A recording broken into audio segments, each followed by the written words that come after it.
बच्चों, क्या हाल चाल, कैसे हैं आप लोग? कैसी चल रही है आपकी पढ़ाई? मैं हूं अभिषेक जैन और मैं स्वागत करता हूं आपका आज की इस क्लास में, जिसमें हम लोग पढ़ने वाले हैं अवकलज के अनुप्रयोग। टारगेट आईआईटी जेईई सीरीज का ये लेक्चर है, जिसमें हम लोग जेई एडवांस्ड की तैयारी कर रहे हैं। जेई एडवांस्ड में पूछे गए अच्छे अच्छे पीवाईक्यूज कर रहे हैं, ऐसे सवाल कर रहे हैं जिससे अपना सिलेबस पूरा होता हुआ हमें दिखाई दे।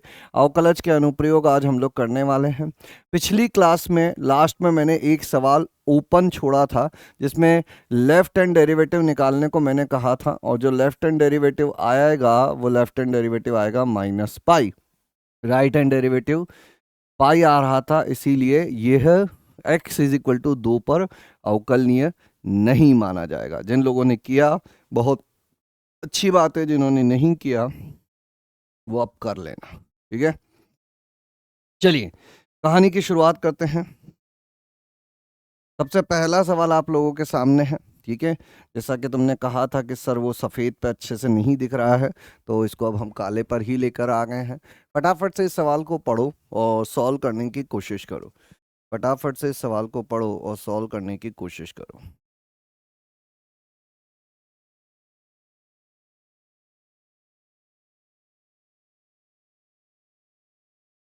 फटाफट फटाफट फटाफट फटाफट फटाफट फटाफट फटाफट फटाफट फटाफट फटाफट।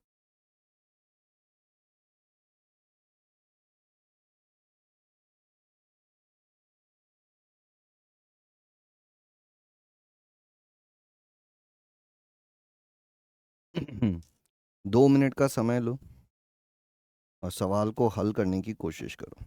2 मिनट का समय लो और सवाल को हल करने की कोशिश करो। 2 मिनट्स 2 मिनट्स 2 मिनट्स।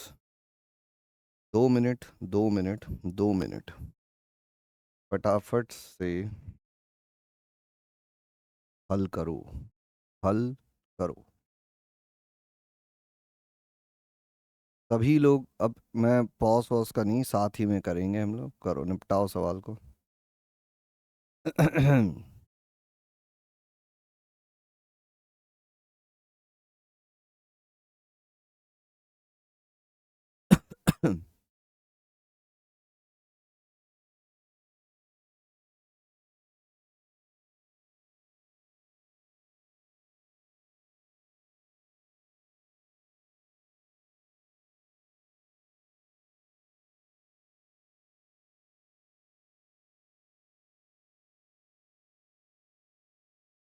ठीक है, तो हम लोगों को क्या दिया हुआ है यहाँ पर समझते हैं हम लोग, है ना। धीरे धीरे सारी चीजें करते हैं। एक तो हमें कहा गया है कि e की घात x plus x zero zero है। e की घात x plus x zero zero है। ठीक है, और किसी दी गई एक वास्तविक संख्या अल्फा तथा कभी सभी वास्तविक संख्याओं x के लिए gx ये फलन है, तब निम्न में से इसका मान ज्ञात करो कि अल्फा इज इक्वल टू 2 के लिए लिमिट क्या होगी, 3 के लिए लिमिट क्या होगी, एंड वगैरह वगैरह वगैरह। ठीक है, तो इन सब में तुम एक चीज़ देखोगे तो सब में पाओगे कि gx प्लस ई की घात x upon X minus X zero, इस टाइप की बातें लिखी हुई है। तो अपन एक काम करते हैं, पहले gx प्लस ई की घात x ये क्या चीज़ होगी इसको समझने की कोशिश करते हैं, इसको पता करने की कोशिश करते हैं। ठीक है, तो gx क्या है? ऊपर अगर अपन 3x कॉमन ले लें तो ये हो जाएगा e की घात x प्लस वन, माइनस यहाँ अल्फा कॉमन ले लें तो ये भी है e की घात x plus x, divided by 3 times e की घात x प्लस वन। तो ये gx हो जाएगा, इसको अलग अलग कर दो तो ये कट जाएगा, ये हो जाएगा x माइनस अल्फा टाइम्स यहाँ आ जाएगा e की घात x प्लस एक्स अपॉन 3 गुणा e की घात x प्लस वन। ठीक है, पहुंच गए यहाँ तक। अब हमें क्या करना है, इसमें क्या जोड़ना है, e की घात x जीरो जोड़ना है। तो जी एक्स प्लस ई की घात x जीरो, ये कितना हो जाएगा x, ये पहले ही जोड़ देता हूँ, शुरू में ही जोड़ के लिख देता हूँ। तो e की घात x zero plus X minus alpha times E की घात x प्लस एक्स अपॉन 3 गुणा ई की घात x प्लस 1, है ना। ये चीज आ गई है ना। अब ये हो गया अपना ऊपर वाली चीज, है ना। हर में जो लिखी हुई है, अंश में जो लिखी हुई है वो चीज अपन ने लिख दी। अब हमें ये देखना है कि अगर x जीरो की तरफ जा रहा है तो चारों में जो हर है वो तो जीरो की तरफ जा रहा है, हर तो जीरो की तरफ जा रहा है।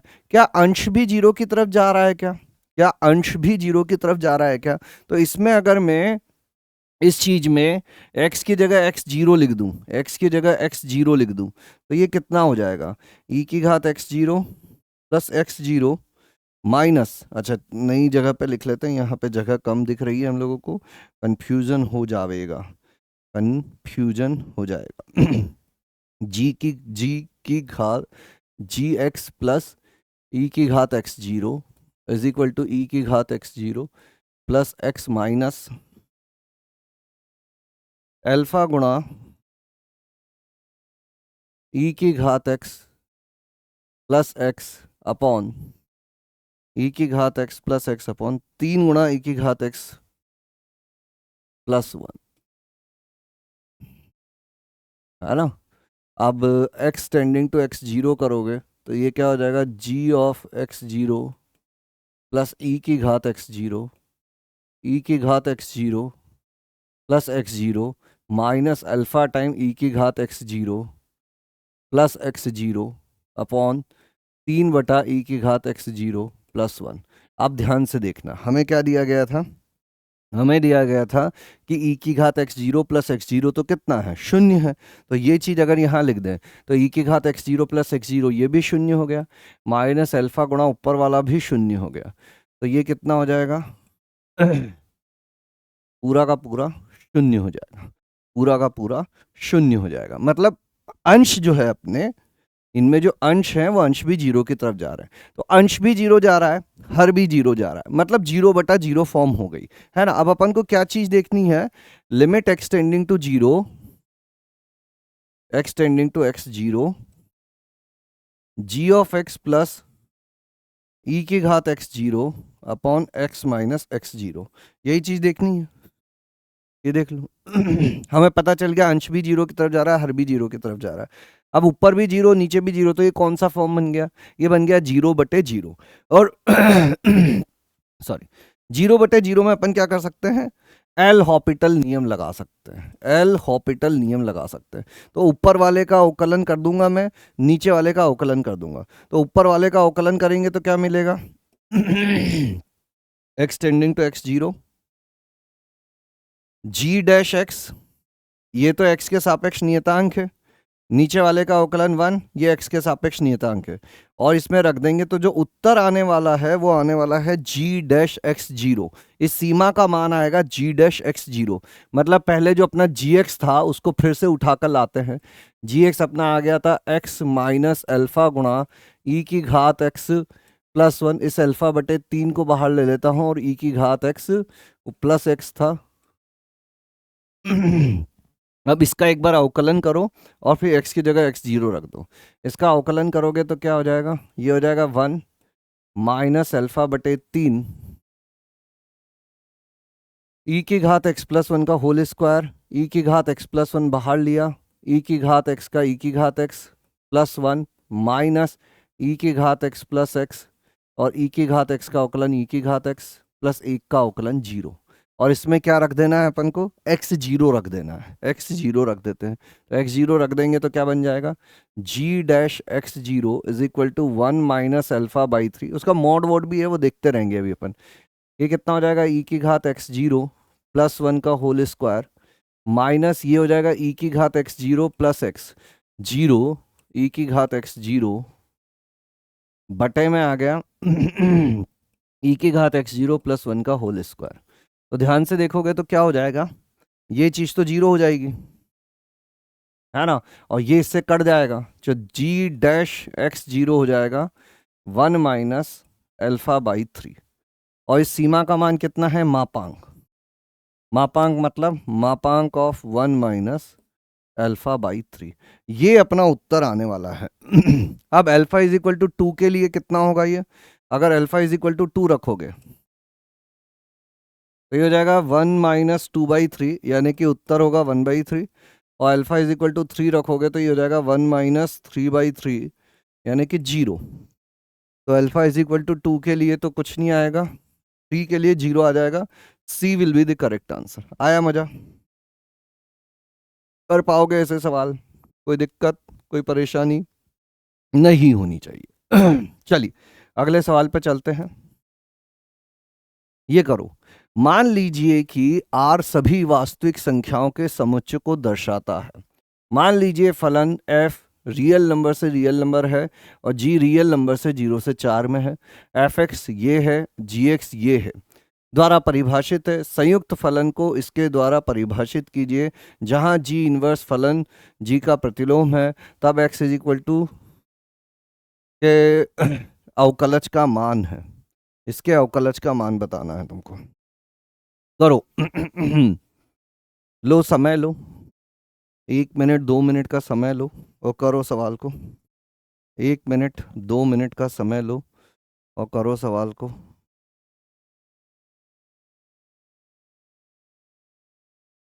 फटाफट फटाफट फटाफट फटाफट फटाफट फटाफट फटाफट फटाफट।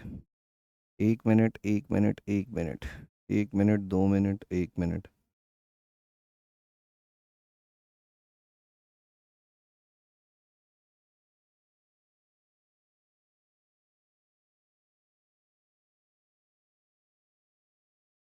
करो।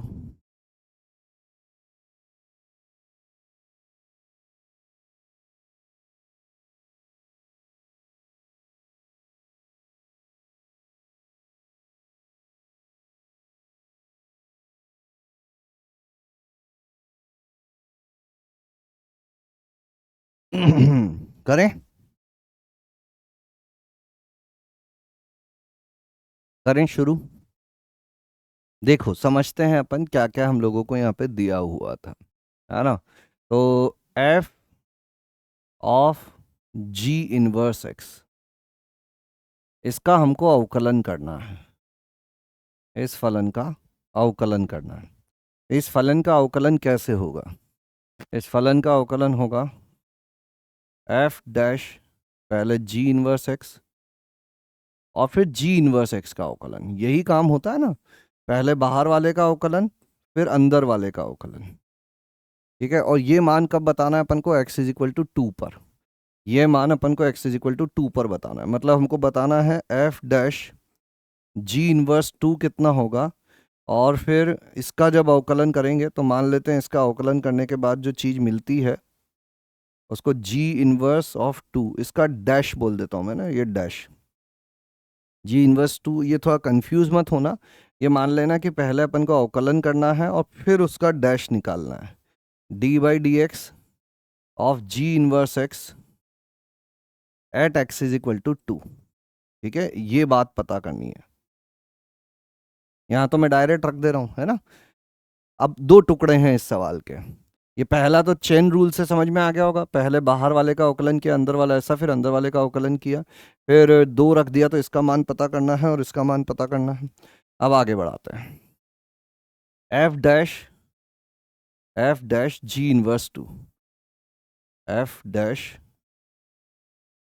जी इनवर्स 2। अच्छा यहाँ पे आ जाओ, इस वाले में ध्यान से देखोगे तो जब मैं x इज इक्वल टू 0 रखता हूँ, x इज इक्वल टू 0 रखूंगा तो g ऑफ 0 कितना आ गया?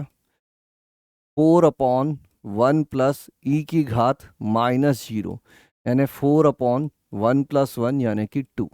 तो g0 2 आ रहा है, तो 0 is equal to g inverse 2 हो जाएगा, है ना। ऐसा क्यों होगा? क्योंकि ये फलन जो है ना, ये सदैव एक दिष्ट है, या तो सदैव वर्धमान या सदैव हासमान। कौन सी चीज है वो भी देख सकते हैं अपन। ई की घात -1 सदैव हासमान होता है, उसमें 1 जोड़ोगे हासमान रहेगा, उसका व्युत्क्रम कर दोगे सदैव वर्धमान। ये सदैव वर्धमान फलन है, और इस सदैव वर्धमान फलन में अगर 0 रखने पर 2 आ रहा है तो इसके प्रतिलोम में 2 रखने पर 0 आएगा। तो हमें क्या चीज मिल गई कि एफ डैश जी इनवर्स 2 तो कितना होगा? एफ डैश 0 होगा, है ना।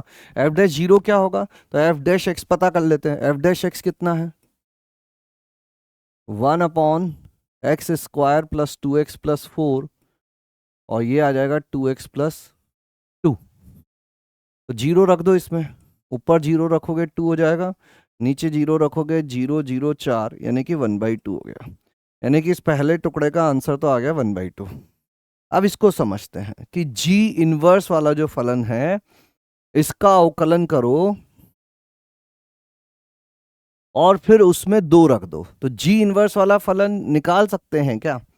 एक एक ही फलन है, ये बात पता है हम लोगों को। तो ये क्या हो जाएगा, y is equal to 4/1 plus ई की घात माइनस 2x, है ना। इसको इधर भेज दो, 1 प्लस ई की घात minus 2x is equal to 4/y, e की घात minus 2x is equal to 4/y minus 1, है ना। तो ई की घात minus 2x is equal to 4 minus y/y। तो रिवर्स कर दें, ई की घात 2x upon y/4 minus y। Log ले लो ln y/4 माइनस y, है ना। तो x इज इक्वल टू हो जाएगा 1/2, और इसको क्या लिख सकते हैं अपन, ln y minus ln 4 minus y, m/n वाले गुणधर्म से। तो जी इनवर्स आ गया क्या? जी इनवर्स आ गया, बोलो। अब जी इनवर्स निकाल लिया जब तुमने, तो बाकी काम तो आसान हो ही जाएगा। जी इनवर्स निकाल लिया जब तुमने, तो बस इसका अवकलन ही तो करना है। ये किसका काम करेगा अपना, जी इनवर्स एक्स का, 1/2 ln x minus ln 4 minus x. अवकलन कर दो इसका, जी इनवर्स एक्स का dash 1/2 1/x minus 4 minus x, और फिर माइनस एक्स का एक और माइनस होगा तो ये हो जाएगा। अब ये 2 पर चाहिए तो कितना हो जाएगा, 1/2 प्लस 1/2, यानी कि फिर से 1/2 आ गया, है ना। और बाहर 1/2 था ही, 1/2 प्लस 1/2, यानी कि ये जो दूसरा वाला है ये भी कितना आ गया अपना, ये भी 1/2 आ गया। तो पहला जो टुकड़ा था ये भी 1/2, दूसरा टुकड़ा भी 1/2, तो उत्तर कितना हो जाएगा, 1/4, यानी कि पॉइंट का 25, पॉइंट का 25 will be the correct answer, answer, correct answer. Clear, बोलो, कोई दिक्कत, कोई परेशानी नहीं होनी चाहिए, ठीक है। चलिए आगे बढ़ाते हैं कहानी को। नेक्स्ट सवाल, ये करो।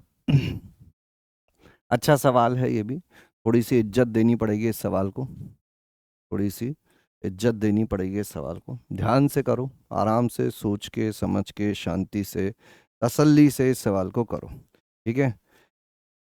जल्दी मत करना, मैं नहीं जानता, अगर तुमने जल्दी करने की कोशिश की तो सवारी सामान की खुद जिम्मेदार है। अगर तुमने जल्दी करने की कोशिश की तो सवारी सामान की खुद जिम्मेदार है, सवारी सामान की खुद जिम्मेदार है। क्लियर है, बोलो, कोई दिक्कत, कोई परेशानी?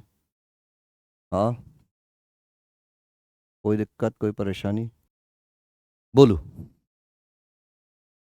क्या किया जाए, कर रहे हो। मान लीजिए कि सभी वास्तविक संख्याओं के समुच्चय को दर्शाता है, फलन r से r में परिभाषित है, और ऐसा ये फलन है, इसके द्वारा परिभाषित कीजिए, ठीक है। इसके द्वारा परिभाषित कर दिया अपन ने। तब निम्नलिखित कथनों में से कौन सा एक कथन सत्य है, तब निम्नलिखित कथनों में से कौन सा एक कथन सत्य है, एक ही सत्य है, ये बात इन्होंने पहले ही बता दी है हम लोगों को, है ना।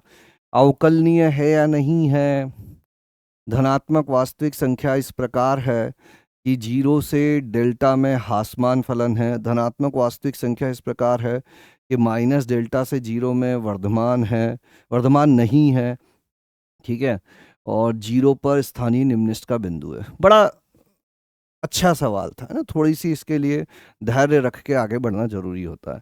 एफ एक्स क्या है अपना, एफ एक्स है 2 minus 2x² 2 minus 2x square minus x, 2 minus 2x square minus x square sign by x square sine 1/x, जब x शून्य नहीं है और 2 यदि x शून्य है तो, 2 यदि x शून्य है तो। इस फलन को हम ना पूरा स्टडी करने की कोशिश करते हैं। कहाँ कहाँ स्टडी करना है हम लोगों को? इसको देखा जाए तो जीरो के आसपास एक तो देखना है हम लोगों को, जीरो के आसपास ही देखना है। ये भी देख सकते हो कि माइनस डेल्टा से डेल्टा में क्या हो रहा है, यानी कुल मिला के जीरो के आसपास ये फलन किस तरह से बिहेव कर रहा है, यही हम लोगों को समझना है। इसकी सीमाएं क्या जा रही है, अवकलनीयता क्या जा रही है ना। तो सबसे पहले अपन देखते हैं, सततता की बात करते हैं। x इज इक्वल टू 0 पर, है ना। तो 0 प्लस देखें, 0 से थोड़ा सा बड़ा, RHL right hand limit, right hand limit यहाँ 0 रखें अपन, limit x tending to 0, 2 minus 2x square minus यहाँ क्या हो जाएगा, x स्क्वायर गुणा साइन 1/x है ना ये, और x 0 की तरफ जा रहा है, ठीक है, कोई दिक्कत नहीं है। देखो ये तो 2 ही रहेगा, यहाँ 2 माइनस 0 स्क्वायर रख दोगे, ये हो गया 0, और गुणा, अब 0 से थोड़ी सी बड़ी संख्या रखोगे, कल भी ऐसे ही सवाल किए थे अपन, तो ये अनंत की तरफ जाएगा, और साइन अनंत जो भी होगा वो -1 से 1 के बीच की कोई राशि होगी, तो ये उत्तर आ जाएगा 2। और सेम चीज LHL में भी होने वाली है अपनी, लेफ्ट हैंड लिमिट में भी होने वाली है, limit x tending to 0 minus 2 minus 2x square minus x square sine 1/x, 2 minus 0 square 0 square, और ये साइन 1/0 माइनस होगा, मतलब ये फिर से माइनस अनंत होगा, -1 से 1 के बीच की कोई चीज़ होगी, 0 से गुणा होगी, 0 हो जाएगी, तो ये 2 आ गया, और 0 पर भी 2 है, मतलब फलन सतत तो है, फलन सतत तो है। अब बात करते हैं अपन अवकलनीयता की, है ना। मैंने पहले सततता क्यों जांच की, मान लो सतत ही नहीं आता तो फिर तो अवकलनीयता जांचने की जरूरत ही नहीं पड़ती अपन को, अवकलनीयता जांचने की जरूरत ही नहीं पड़ती। अब चूंकि ये फलन सतत है और आगे जाकर अपन को ये भी देखना है कि वर्धमान ह्रासमान तो नहीं है, तो क्या बेहतर रहेगा कि अपन इसको अवकलन कर दें। केवल अगर हमें अवकलनीयता की जांच करनी होती, RHD LHD देखना होता, तब तो हम केवल RHD LHD अपने वो सूत्र से चले जाते, और वो मुझे आते हुए भी दिख रहा है कि अवकलनीय भी ये होगा, है ना, क्योंकि 2 माइनस 2 हट जाएगा और बाकी एक एक x कॉमन लेके कैंसिल हो जाएगा, बाकी सब 0 हो जाएगा, तो वो दिख रहा है मुझे, है ना। एनीवेज फिर अपन f' पता करते हैं, f' क्या होगा, 2 का अवकलन 0, 2x स्क्वायर का -4x माइनस यहाँ साइन 1/x बाहर लें अगर, तो x स्क्वायर का 2x, और प्लस x स्क्वायर बाहर लें तो साइन 1/x का कॉस 1/x, और फिर 1/x का -1/x स्क्वायर। तो ये कितना हो जाएगा, f' is equal to -4x minus ये कितना हो जाएगा 2x साइन 1/x, ये x स्क्वायर से x स्क्वायर कैंसिल हो जाएगा, माइनस कॉस 1/x, ठीक है। अब इसको अंदर गुणा कर दें तो ये हो जाएगा f', ठीक है, 2 माइनस 2x स्क्वायर, ठीक है, तो ये हो जाएगा -4x minus 2x sine 1/x plus cos 1/x, ठीक है। तो अगर मैं यहाँ से -2x कॉमन ले लूँ तो ये क्या हो जाएगा, 2 plus sign 1/x plus cos 1/x, तो ये कितना हो जाएगा f', f', ठीक है, ये क्या हो जाएगा f'। अब इस चीज को समझते हैं कि क्या ये सदैव धनात्मक है या सदैव ऋणात्मक है। तो देखो ये क्वांटिटी तो सदैव धनात्मक होगी, क्योंकि साइन का जो भी आउटपुट होगा वो -1 से 1 के बीच में होगा, और उसमें 2 जोड़ देंगे तो ये चीज पूरी से धनात्मक रहने वाली है। अब अगर x पॉजिटिव हुआ तो f', -2 गुणा एक पॉजिटिव संख्या गुणा दूसरी पॉजिटिव संख्या। दिक्कत आती है यहाँ पर, cos 1 अपॉन एक पॉजिटिव संख्या। अब ये चीज पूरी नेगेटिव हो गई, वो चीज पूरी नेगेटिव हो गई। अब एक नेगेटिव राशि में यहाँ पर जो भी उत्तर आएगा वो कहाँ से कहाँ तक आएगा, -1 से 1 के बीच में आएगा। तो हम कह ही नहीं सकते अभी कुछ भी कि ये धनात्मक होगा या ऋणात्मक होगा, है ना, धनात्मक होगा या ऋणात्मक होगा। ये सब किस पे डिपेंड करेगा कि x का मान कितना रहने वाला है। अब इसको अगर तुम लिखना भी चाहो कि सर -1 से 1 के बीच में होता है, 2 जोड़ दिया तो वो 1 से लेकर 3 के बीच में हो जाएगा। ये 1 से 3 के बीच की राशि है, 1 से 3 के बीच की राशि। अब x कैसा लोगे, उसको -2 से गुणा करोगे, यहाँ से क्या उत्तर आएगा। तो हाँ, पहली राशि नेगेटिव थी, लेकिन ओवरऑल अभी हम कुछ नहीं बोल सकते। सिमिलरली x लेस देन 0 के लिए अगर मैं जानना चाहूँ तो क्या होगा, -2 गुणा नेगेटिव, ये पॉजिटिव ही है, और यहाँ पे फिर से ऐसी ही कुछ चीज़ें होंगी। तो फिर से ऐसी ही कुछ चीज़ें होंगी, तो पहली राशि पॉजिटिव हो गई और प्लस -1 से 1, फिर हम कुछ नहीं कह सकते। तो हम इनके वर्धमान ह्रासमान होने पर तो कुछ कमेंट कर ही नहीं सकते, वर्धमान ह्रासमान होने पर तो कुछ कमेंट कर ही नहीं सकते। तो अब थोड़ा सा ऑप्शंस के पास जाते हैं। पहला, अवकलनीय नहीं है, तो ये तो गलत बात हो गई। अवकलनीय तो है, वो अवकलन करके उसकी सीमा ज्ञात कर सकते हो। अभी मैंने चेक नहीं किया है, तुम चाहो तो RHD LHD पता कर लेना। RHD क्या आएगा, 2 - 2x², लिख दूं क्या पूरा, क्या होता है, f' 0 limit h tending to 0 f of 0 h -f of 0 upon h। 0 h यानी कि क्या आ जाएगा, 2 - 2h² -h² साइन 1/h। 0 पे मान 2 है और बटे में h है, लिमिट h टेंडिंग टू 0 तो ये 2 से 2 कट जाएगा, एक h कॉमन लेके काट दो तो limit h tending to 0 h common लेके काट दोगे तो -2h -h साइन 1/h।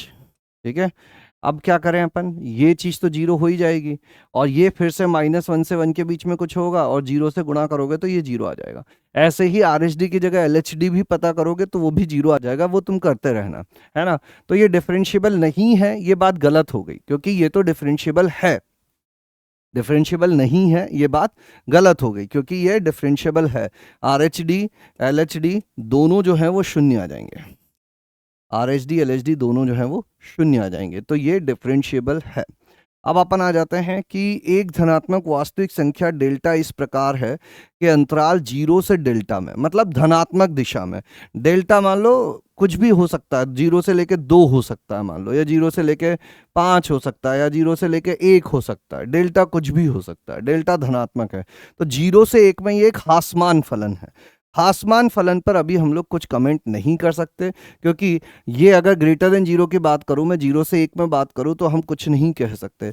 तो ये ऑसिलेट करेगा, कभी धनात्मक मान लेगा, कभी ऋणात्मक मान लेगा, तो ह्रासमान कहना गलत है, ये वाली चीज भी गलत हो गई, ह्रासमान कहना गलत है। ऑसिलेट करेगा, कभी वर्धमान कभी ह्रासमान होता रहेगा। तीसरा क्या है, किसी भी धनात्मक वास्तविक संख्या डेल्टा के लिए अंतराल। अब धनात्मक वास्तविक संख्या डेल्टा फिर से मैं 1 ले लेता हूं, तो -1 से 0 में ये फलन एक वर्धमान फलन नहीं है। अब भैया ये ऑसिलेट कर रहा है, फिर से ऑसिलेट कर रहा है, तो कहीं ह्रासमान होगा कहीं वर्धमान होगा, तो वर्धमान नहीं है, ये बात सही हो गई, ये बात सही हो गई। ये कहना कि यह फलन वर्धमान नहीं है, ये बात सही होगी, क्योंकि ये फलन कहीं वर्धमान है कहीं ह्रासमान है। एक फलन कभी बढ़ता कभी घटता है, तो उसके लिए मैं ये कहूं कि ये वर्धमान नहीं है, तो सही बात हो जाएगी, तो ये सही हो गया। अब आते हैं लास्ट, x = 0 पर फलन f का एक स्थानीय निम्नतम का बिंदु है। स्थानीय निम्नतम का बिंदु है फलन f, x = 0 फलन f का एक स्थानीय निम्नतम का बिंदु है। अब स्थानीय निम्नतम कैसे पता करते हैं अपन, स्थानीय निम्नतम 0 पे मान क्या आ रहा है, 0 पे मान 2 आ रहा है। अगर इस तरफ ये सम फलन तो नहीं है, देख लेंगे, अगर इस तरफ और इस तरफ मान ज्यादा है तो ये स्थानीय निम्नतम हो जाएगा, और इस तरफ और इस तरफ मान कम है तो ये स्थानीय उच्चिष्ट हो जाएगा। स्थानीय निम्निष्ट, स्थानीय उच्चिष्ट, स्थानीय निम्निष्ट, स्थानीय उच्चिष्ट। अब क्या करें, स्थानीय निम्नस्त, स्थानीय उच्चस्त। तो हमें देखना पड़ेगा कि जीरो से थोड़े से बड़े में क्या हो रहा है और जीरो से थोड़े से छोटे में क्या हो रहा है। तो मैं इस फलन को फिर से उठाता हूं, अपना फलन जो है ना इसको एक अलग तरह से लिखने की कोशिश करता हूं। एफ ऑफ एक्स क्या था अपना फलन, ये था ना, इसमें 2 माइनस एक्स स्क्वायर कॉमन ले लेते हैं, 2 माइनस एक्स स्क्वायर कॉमन ले लेते हैं, तो ये हो जाएगा 2 plus 2 minus x square common ले लेते हैं, तो 2 plus sign 1/x, 2 plus sign 1/x।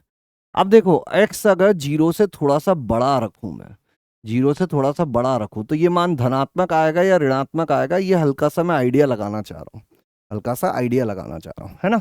तो ये देखो दो में से एक यहां पर धनात्मक राशि आ जाएगी, जीरो से थोड़ा सा बड़ा, थोड़ा सा ही बड़ा होगा हल्का सा, ऐसे चाहो तो 0.00001 रख के चेक कर सकते हो। और ये जो भी राशि होगी ये तो धनात्मक ही होगी। अब जीरो से थोड़ा सा बड़ा रखेंगे, जो भी मान आएगा आ जाएगा।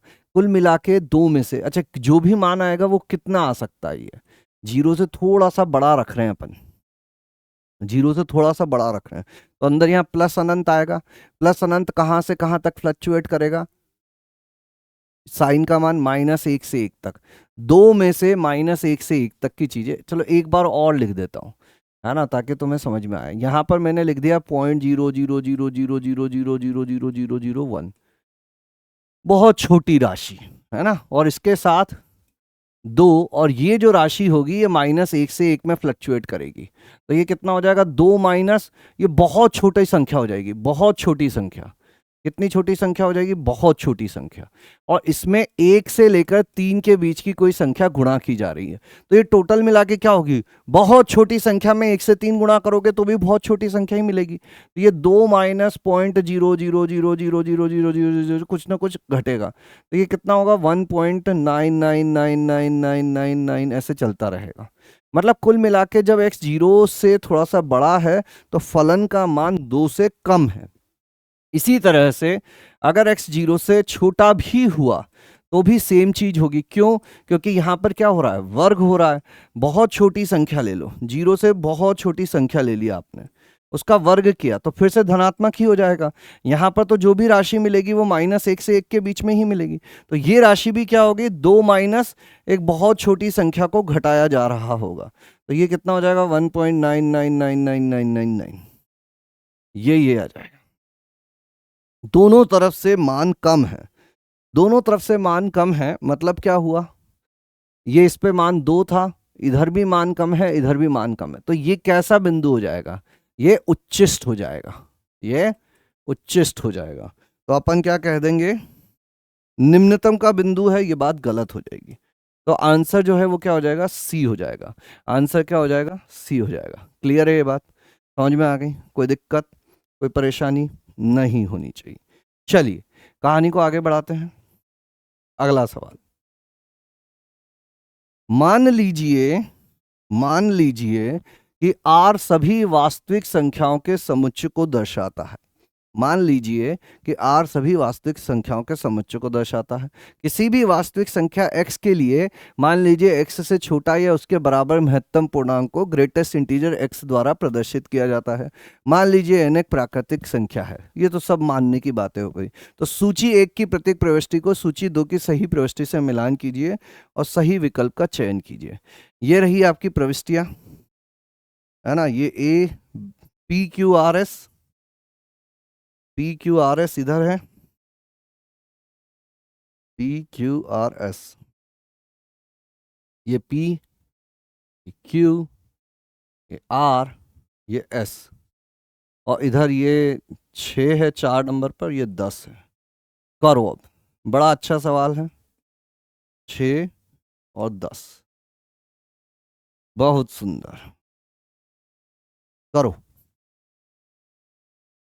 पढ़ो, करो, करो, पढ़ो, पढ़ो, करो, करो, पढ़ो, फटाफट फटाफट फटाफट फटाफट फटाफट करो, पढ़ो, पढ़ो, करो।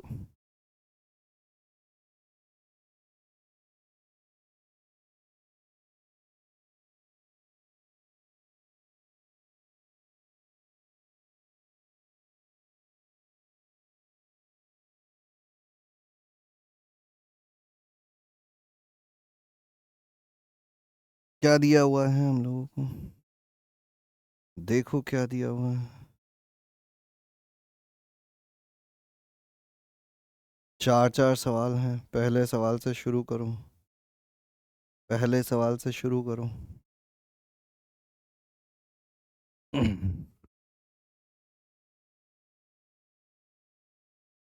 एन का न्यूनतम मान जिसके लिए यह संतत है, सतत है। एन प्राकृतिक संख्या है, यह ग्रेटेस्ट इंटीजर है। 10x³ minus 45x² plus 60x plus 35। यह फलन सतत होना चाहिए, यह फलन सतत होना चाहिए। आई होप आप लोग जो है वो सवाल को अटेम्प्ट किए हैं, है ना, उसी के बाद सॉल्यूशन देख रहे हैं। सबसे पहले पी वाला उठाते हैं। पी में जो फलन है अपने पास वो क्या है, 10x³ minus 45x², 10x³ minus 45x² plus 60x plus 35 plus 60x plus 35 divided by n। अभी देखो कि ये फलन सतत कब रहेगा, ये ग्रेटेस्ट इंटीजर है। ग्रेटेस्ट इंटीजर से जब भी कोई चीज बाहर आती है तो वो एक पूर्णांक आती है। अगर अंदर वाला फलन, अगर अंदर लिखा हुआ व्यंजक दो अलग अलग पूर्णांकों का उत्तर दे देगा, मान लीजिए अंदर लिखी हुई चीज जो है वो 2 से लेकर 4 तक हो गई, फिर तो इसका ग्रेटेस्ट इंटीजर लोगे तो तुम्हें 2 भी मिल जाएगा, 3 भी मिल जाएगा। ने अंदर लिखी हुई जो भी राशि होनी चाहिए वो किसी एक अंतराल में ही होनी चाहिए, है ना। 2 से 3 में हो जाए या 3 से 4 में हो जाए, तभी इसका ग्रेटेस्ट इंटीजर लेंगे तो 1 मिलेगा, इसका ग्रेटेस्ट इंटीजर लेंगे 2 मिलेगा, इसका ग्रेटेस्ट इंटीजर लेंगे 3 मिलेगा। अगर ये राशि 1 से लेकर 4 के बीच में हो गई तो इसका ग्रेटेस्ट इंटीजर लेने पर 1 भी मिल सकता है, 2 भी मिल सकता है, 3 भी मिल सकता है। तो हमारा उद्देश्य ये है कि इसके अंदर लिखी हुई राशि किसी एक इकाई अंतराल के अंदर ही होनी चाहिए, किसी एक इकाई अंतराल के अंदर ही होनी चाहिए। अब मैं फलन को देख लेता हूं। अंदर लिखा हुआ फलन fx नाम से तो नहीं था यहाँ पे, नहीं, नाम वाम कुछ नहीं था, तो मैं इसका नाम fx रख देता हूं। 10x³ minus 45x² plus 60x plus 35। और x कहां से कहां तक है, 1 से 2 में। x रखना है अपन को 1 से 2 में, तो 1 से 2 में इस फलन का परिसर मुझे बताओ क्या आ रहा है। 1 से 2 में इस फलन का परिसर मुझे बताओ क्या आ रहा है। पहले अपन ये देख लेते हैं 1 से 2 में ये वर्धमान है या ह्रासमान है या कैसा है ना। तो f' क्या आ जाएगा अपना, 30x² minus 90x plus 60। 30 common ले लिया, x² माइनस 3x प्लस 2, 30 गुणा x माइनस 1 गुणा x माइनस 2, तो ये कितना हो जाएगा, 1 2 प्लस माइनस प्लस। तो 1 से 2 में फलन कैसा है, ह्रासमान है। 1 से 2 में अगर फलन ह्रासमान है मतलब 1 पर अधिकतम वैल्यू मिलेगी। f(1) कितना हो जाएगा और f(2) कितना हो जाएगा पता कर लेते हैं। f(1) हो जाएगा 10 माइनस 45 प्लस 60 प्लस 35, तो ये हो जाएगा 15 35 50 60 आ गया ये। f(2) कितना हो जाएगा, 2 दूनी 4 दूनी 8 दही 80, 2 दूनी 4 45 9 180, 120 प्लस 35 माइनस 60 20 35 55।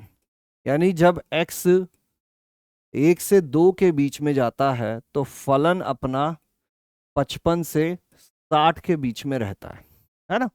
अब अगर 55 से 60 के बीच में कोई फलन है और उसका मैं ग्रेटेस्ट इंटीजर ले लूं, अगर इसका मैं ग्रेटेस्ट इंटीजर ले लूं तो फिर तो उत्तर 55 भी हो सकता है, 56 भी हो सकता है, 57 भी हो सकता है, 58 भी हो सकता है, 59 भी हो सकता है, 60 भी हो सकता है। मतलब अब तो फलन सतत नहीं रहेगा। 1 से 2 के बीच में ये 55 भी होगा, 56 भी होगा, 57 भी होगा, 58 भी होगा, हो सकता है 59 और 60, 59 भी होगा और 60 भी हो सकता है। हमें क्या चाहिए कि फलन सतत बना रहे। सतत बना रहे मतलब अंदर जो भी चीज लिखी हुई थी वो किसी इकाई अंतराल के बीच में ही होनी चाहिए ताकि उसका ग्रेटेस्ट इंटीजर एक सिंगल वैल्यू मिल पाए। अभी अच्छी चीज ये है कि यहां पर हमको n से भी भाग देना है। fx बटा n 55/n से लेकर 60/n के बीच में होगा। अब इसका ग्रेटेस्ट इंटीजर लेना है तो fx/n का ग्रेटेस्ट इंटीजर मतलब एक राशि जो 55/n से लेकर 60/n के बीच में है इसका ग्रेटेस्ट इंटीजर, और मैं चाहता हूं कि इसमें से केवल एक ही पूर्णांक बाहर आए, ये बहुत सारे अंतराल ना रखें। इसका क्या अर्थ है कि 55/n से लेकर 60/n के बीच की चीजें एक इकाई लंबाई के अंतराल में ही होनी चाहिए। जैसे n इज इक्वल टू 1 रखोगे फिर तो ये 55 से 60 हो जाएगा, बहुत सारे उत्तर आ जाएंगे। n इज इक्वल टू 2 रखोगे तो ये कितना हो जाएगा 27.5 से लेकर 30, फिर बहुत सारे उत्तर आएंगे 27, 28, 29, 30। n इज इक्वल टू 30 लिखोगे तो ये 18 पॉइंट समथिंग से लेकर 20, फिर से ज्यादा उत्तर आ रहे हैं। ऐसे करते हुए हम लोगों को चेक करते रहना पड़ेगा कि कब तक ये एक इकाई के अंदर ना आ जाए। तो जैसे मैं 8 लिखता हूं तो 8 लिखेंगे तो कितना हो जाएगा 8 उठी 64, 8 7 56, 8 छंग 48, बचे कितने 7, 8 उठी 64 और 8 यहां पे रखेंगे तो 8 7 56 और बचे 4, 8 5 40। तो अभी भी ये एक इकाई में नहीं है, यहां पर उत्तर 6 भी आ सकता है, 7 भी आ सकता है। जब n इज इक्वल टू मैं 9 लेता हूं तो क्या होगा, ये क्या हो जाएगा 9 छंग 54 और एक बचा तो 9 एकम 9 और यहां क्या हो जाएगा 9 छंग 54 और बचे 6, तो 6 बचे तो 9 8 72, 9 7 63, 9 छंग 54, फिर से 6 ही आएगा। अब यहां आकर अब इससे ग्रेटेस्ट इंटीजर से केवल 6 ही बाहर निकलेगा, मतलब न्यूनतम n का मान 9 रखना होगा। इससे ज्यादा रखोगे तो सब फिर उत्तर वही आने लग जाएंगे। जैसे 10 रखोगे तो ये 5.5 से लेकर 6 के बीच में होगा तो उत्तर तुम्हारा 5 ही आएगा, है ना। 10 रखोगे तो कितना हो जाएगा 5.5 से लेकर 6 के बीच में वही आ जाएगा। 11 रखोगे तो और कम होते चला जाएगा जितने बड़े देखोगे। तो न्यूनतम n को अपन को 9 रखना पड़ेगा ताकि अंदर वाली राशि जो है उसका उत्तर केवल और केवल एक पूर्णांक आए। अब ऐसी स्थिति में क्या होगा, अगर n इज इक्वल टू 9 रखते हैं अपन तो 1 से लेकर 2 के बीच में इस फलन का आउटपुट केवल 6 होके रह जाएगा। तो देखो हो गया ना सतत। बाकी सब में क्या होता 2-2 उत्तर आते हैं तो वो हमारा काम नहीं चलता। तो हम क्या कह देंगे कि इसमें न्यूनतम मान कितना होगा 9। तो P का हो गया 2, P का हो गया 2, यानी कि या तो B उत्तर होगा या D उत्तर होगा। अब आगे बढ़ाते हैं, Q पर आते हैं।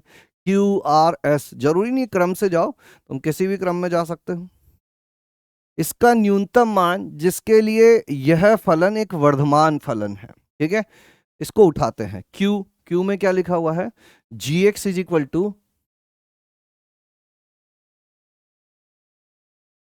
2n square minus 13n minus 15, 2n square minus 13n minus 15 और x³ plus 3x, x³ plus 3x।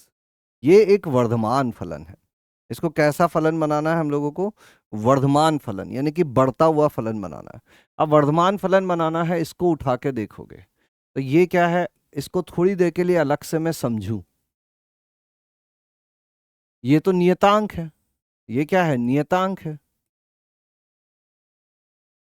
ये नियतांक जो है ये हमें किससे, x का कोई अंतराल दिया हुआ है क्या, सभी वास्तविक संख्याओं के लिए, सभी वास्तविक संख्याओं के लिए। तो भैया इससे तो ज्यादा महत्व ही नहीं है, ये तो बस बताएगा हमको कि कैसा नेचर होगा। पहले इसको समझते हैं। तो h' ये कितना हो जाएगा 3x स्क्वायर प्लस 3, या अगर तुम पूरे का ही अवकलन करना चाहो g' तो क्या होगा, ये तो नियतांक है तो नियतांक तो बाहर आ जाएगा। इसका अवकलन क्या होगा 3x स्क्वायर प्लस 3, 3 और कॉमन ले लो तो 3 2n square minus 13n minus 15 गुणा एक्स स्क्वायर प्लस 1, ये धनात्मक होगा। वर्धमान रखना है तो अपन को इसको क्या रखना है, धनात्मक रखना है।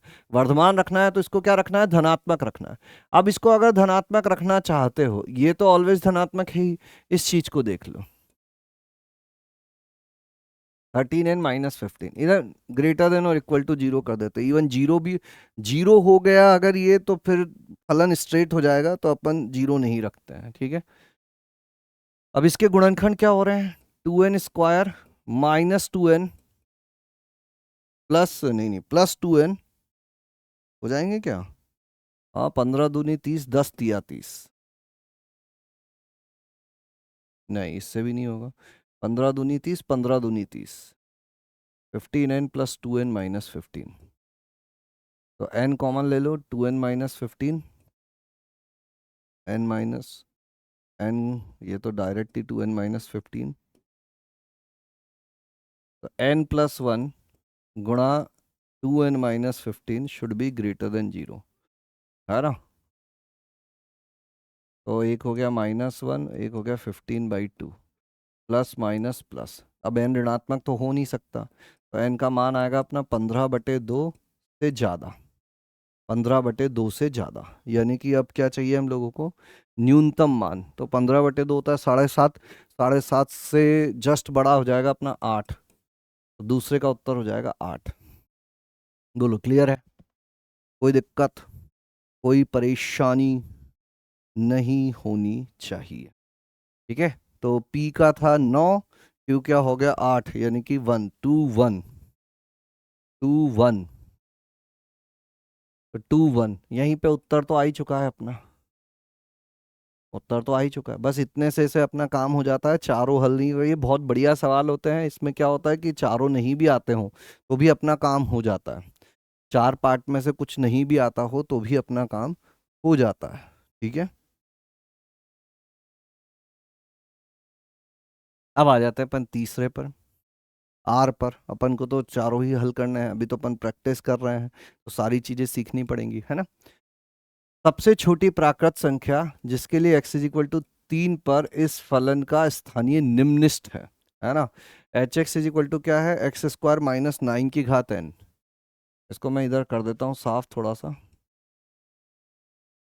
H x is equal to है एक्स स्क्वायर माइनस 9 की घात n, एक्स स्क्वायर माइनस 9 की घात n, x square plus 2x plus 3, x square plus 2x plus 3, x is equal to 3 पर स्थानीय निम्निष्ठ है, यही बोल रहे हैं ना, निम्निष्ठ क्या रखना है, निम्निष्ठ उच्चिष्ठ, निम्निष्ठ है।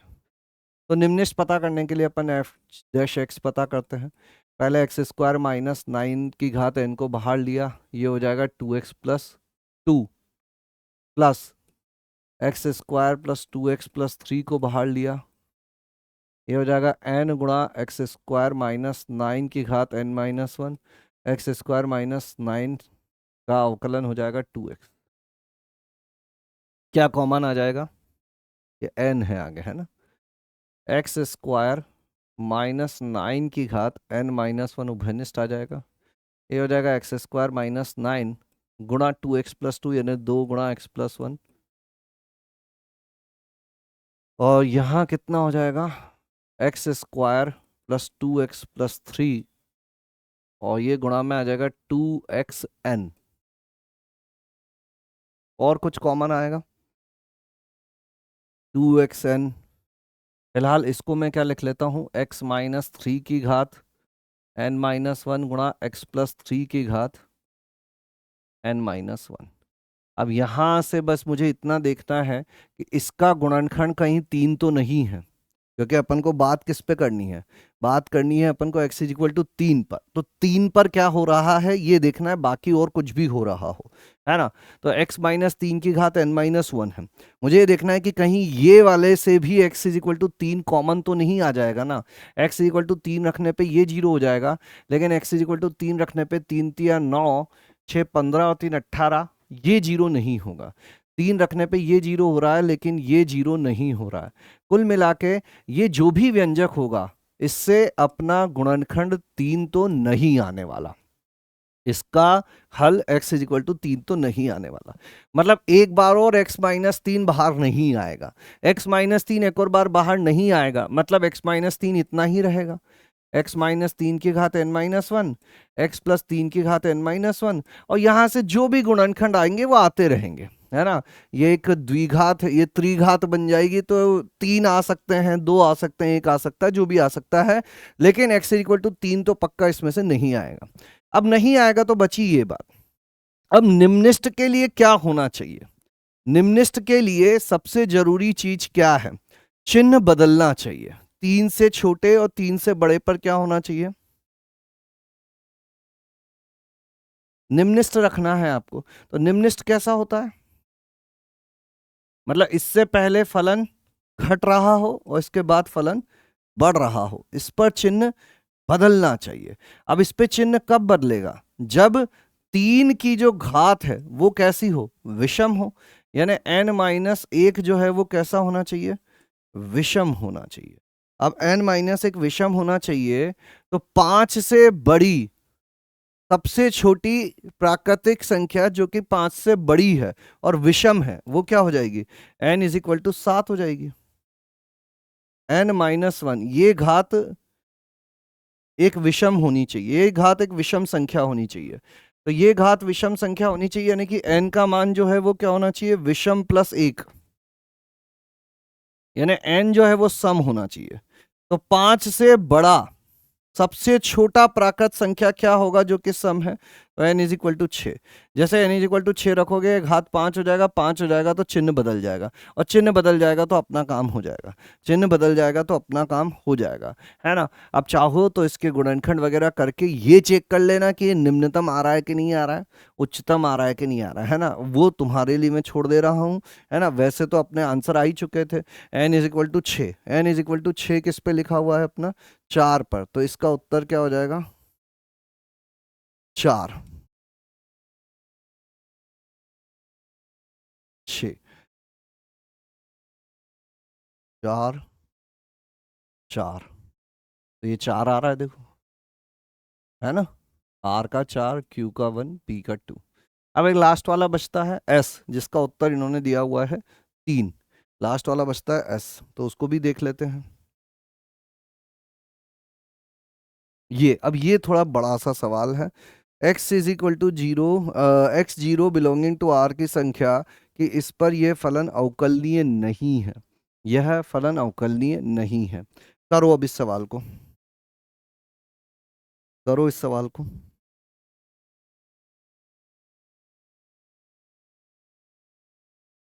अवकलनीय नहीं है। क्या आएगा? lx is equal to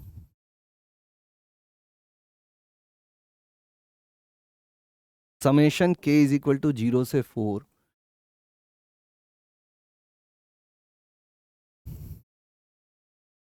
bracket में मॉड है क्या पहले?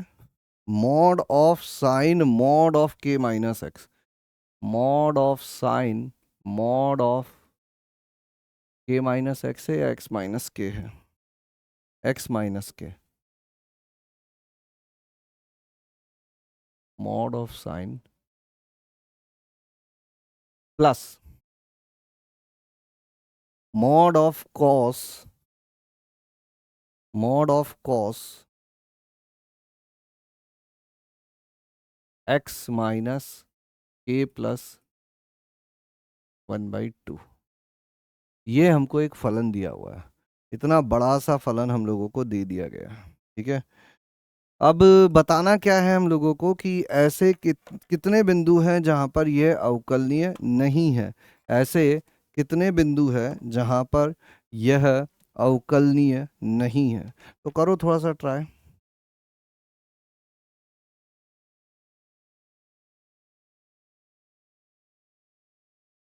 ये ना साइन वाले पर भी बाहर मोड नहीं होगा, है ना, ने लिखने में थोड़ी सी गड़बड़ कर दी है, बस ये इतना ही है, ठीक है। बस इतना ही है, साइन के अंदर वाले पे मोड है और कॉस में भी अंदर वाले पर ही है। Sine mod sine x minus k, इसमें भी अंदर वाले पर ही है और दूसरे में भी अंदर वाले पर ही रहेगा, बाहर कहीं नहीं है। ये होगा cos of mod x minus k plus 1/2।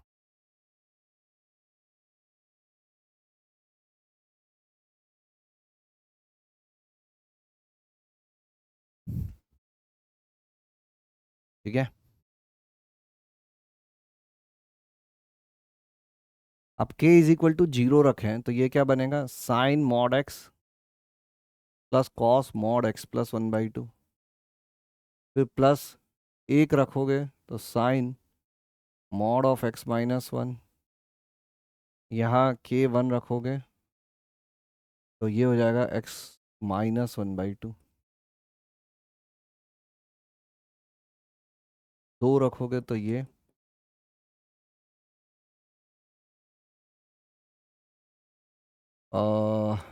3 रखोगे तो ये हो जाएगा x माइनस 5/2। और फाइनली 4 रखोगे तो ये हो जाएगा कॉस x माइनस 7/2। ठीक है, तो ऐसे कितने x होंगे जिस पर यह अवकलनीय नहीं है? ऐसे कितने x होंगे, है ना, x की संख्या, ऐसे सभी x की संख्या जिस पर यह अवकलनीय नहीं है। अब इतना बड़ा फलन, अवकलनीय कहाँ कहाँ चेक करें, कैसे कैसे चेक करें? तो ये अवकलनीयता चेक कहाँ की जानी चाहिए इनकी? 0, -1/2, 1, 1/2, मतलब ऐसे -1/2, 0, 1/2, 1, 3/2, 2, 5/2, 3, 7/2, 4।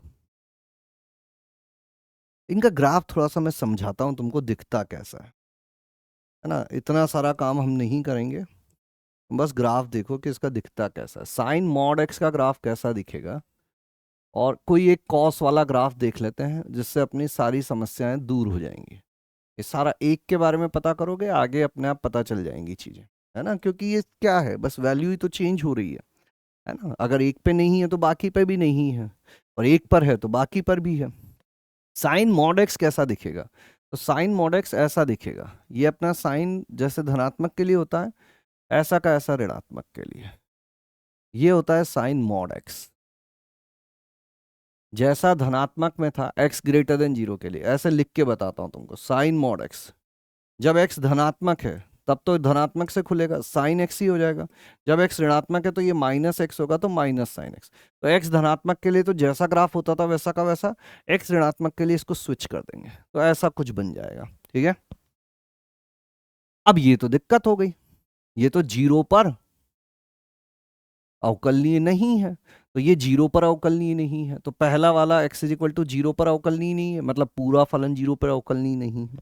फिर सिमिलरली अगर इसका ग्राफ तुम्हें बनाना है, किसका, sine mod of x minus 1 का, तो x माइनस 1 का ग्राफ बनाने के लिए बस हम इस ग्राफ को एक इकाई आगे की तरफ शिफ्ट कर देते हैं। अगर mod of sine x minus 1 का ग्राफ बनाना है तुमको, sine mod of x minus 1 का, तो जो मान यहाँ x इक्वल टू 0 पे मिल रहा था वो x इक्वल टू 1 पे मिलेगा। तो ये ग्राफ बस तुम्हारा ऐसा हो जाएगा 1 पर। तो ये 1 पर अवकलनीय नहीं है, तो क्या क्या मिलता जा रहा है अपन को, x इज इक्वल टू 0 पर पहला अवकलनीय नहीं है। अब ये 0 पर नहीं है तो ये 1 पे नहीं होगा, ये 2 पे नहीं होगा, ये 3 पे नहीं होगा, ये 4 पे नहीं होगा। तो 5 बिंदु तो मुझे ऐसे मिल गए जहां पर ये अवकलनीय नहीं होने वाला है। आगे आता हूं, इनको समझते हैं, है ना। इनमें से कोई भी एक उठाता हूं मैं। पहले कॉस मॉड एक्स समझते हैं वो कैसा होता है। तो कॉस मॉड एक्स क्या होगा, कॉस ऐसे पूरा परिभाषित करके लिख, जब x ग्रेटर देन 0 होगा तो पॉजिटिव से ओपन होगा, x लेस देन 0 होगा तो cos माइनस एक्स, तो cos माइनस एक्स तो cos x ही होता है, तो मतलब cos मॉड x तो cos x ही हो गया, तो फिर तो बात ही खत्म हो गई। ये तो सदैव अवकलनीय है। अब जब x -1/2 करोगे तो ग्राफ बस आधा यूनिट आगे शिफ्ट हो जाएगा, +1/2 करोगे पीछे शिफ्ट हो जाएगा, -3/2 आगे शिफ्ट हो जाएगा। अब इस ग्राफ को मैं अगर आगे पीछे करता रहूं तो इससे अवकलनीयता पे तो कोई फर्क नहीं पड़ेगा। मतलब ये वाली चीजें तो सभी जगह अवकलनीय है और इनमें इनके क्रांतिक बिंदु पर नहीं है। तो उत्तर कितना आ जाएगा? 5, यानी कि 3। तो s का हो जाएगा 3, s का हो जाएगा 3। बस आया समझ में? मजा आया सवाल करके? बड़े शानदार, बड़े प्यारे प्यारे सवाल हैं। मुझे तो सॉल्व करने में, समझाने में ही इतना मजा आ जाता है। पता नहीं तुम लोगों को कितना मजा आता है इनको सॉल्व करके या नहीं करके। चलो ये सवाल करो।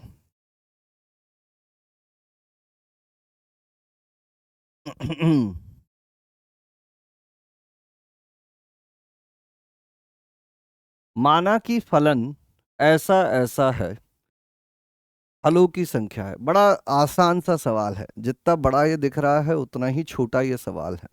यहाँ पर ऊपर देखोगे नीचे देखोगे सब कुछ समान है। तो ये आ जाएगा f(x), x की घात 2023 प्लस 2024x प्लस 2025 बटे e की घात पाई x गुणा x² माइनस x+3, और यहाँ आ जाएगा sin x+2। बोला जा रहा है कि ये जीरो कब होगा, ये जीरो कब होगा। ये तो जीरो होने से रहा, ये तो ऑलवेज पॉजिटिव है। अब ये नीचे वाली चीज ये भी पॉजिटिव है और इसको देखोगे तो ये भी पॉजिटिव है। क्यों? क्योंकि इसका डी ऋणात्मक है। और वैसे भी इस व्यंजक के जीरो होने में हर का कोई रोल नहीं होता है ना। ये तो अपन सीधा गुणा कर सकते हैं। मतलब कुल मिलाकर हमें केवल और केवल क्या पता करना है कि ये 2024x प्लस 2025 ये कब जीरो होगा, ये जीरो होगा या नहीं होगा। अब इस फलन को मैं अलग से देखूं अगर, तो ये फलन क्या है? g(x) = x की घात 2023 प्लस 2024x प्लस 2025। इसको एक बार अवकलन कर दो। 2023 x की घात 2022 और प्लस 2024। अब ये तो सदैव धनात्मक है, इवन जीरो भी नहीं होगा। अब ये सदैव धनात्मक है, ये विषम घात का एक बहुपद है जो कि सदैव धनात्मक है। मतलब ये माइनस अनंत पे माइनस अनंत जाएगा, प्लस अनंत पे प्लस अनंत जाएगा, और जीरो पे इसका मान है 2025। यानी कि इसके कितने हल होंगे? एक ही हल होंगे। यहां से x का एक ही वास्तविक हल होगा, केवल एक वास्तविक हल होगा, बाकी 2022 काल्पनिक हल होंगे। तो इसके हलों की संख्या कितनी हो जाएगी? एक। फिनिश। बस, बस इतना सा ही सवाल था, बस इतना सा ही सवाल था। ठीक है, चलिए आगे बढ़ाते हैं कहानी को। कुछ और वैरायटी के सवाल करते हैं, है ना।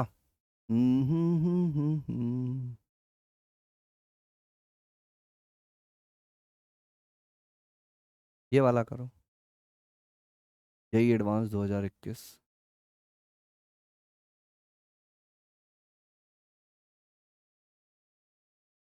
आच्छादक परिसर हासमान वर्धमान, आच्छादक परिसर हासमान वर्धमान।